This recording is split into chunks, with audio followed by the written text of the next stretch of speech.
When you come to Earth and you embody yourself in this thing called biology, your physical body, you tend to lose the remembrance of who you truly are.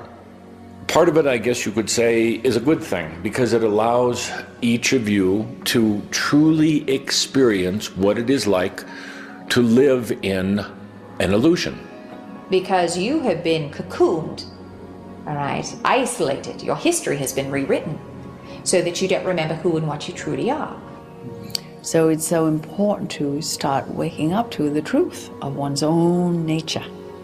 And the truth of one's own nature is what one finds when you go within and discover the connection to all and to God. God is all that is, that lies deep at the heart of the true self.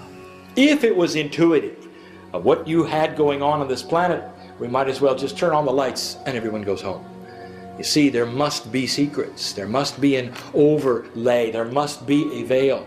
There must be the predetermined energy that says, can't be so.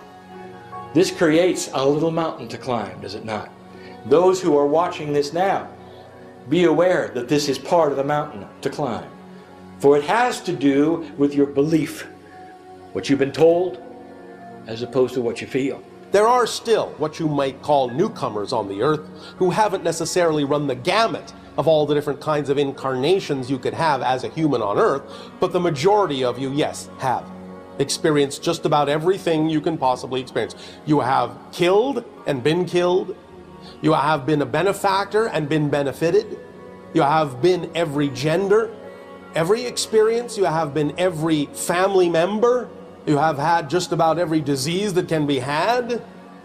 You have experienced absolute joy in certain lives, freedom, fear, everything, the whole spectrum.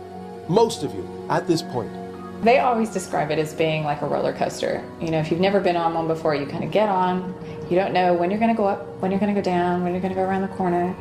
And it's a little scary.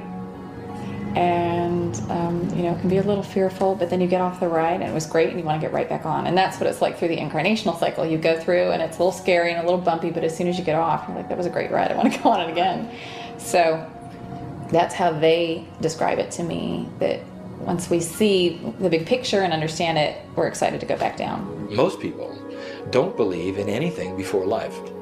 Nothing whatsoever. So you have 85% of the earth, according to Time magazine, that believes in a religion that supports the afterlife, and yet you have only about 4% of the earth, which would be Hindu and Buddhist, who actually believe in a forelife, which doesn't make spiritual sense. Somehow, mom gives you birth and you have a soul forever.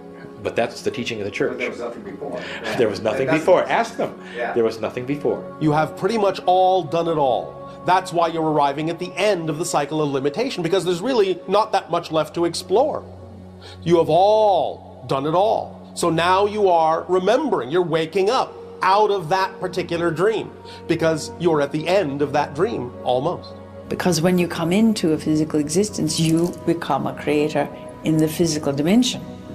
You're creating your life and your the activities and your experiences, your responses to the experiences.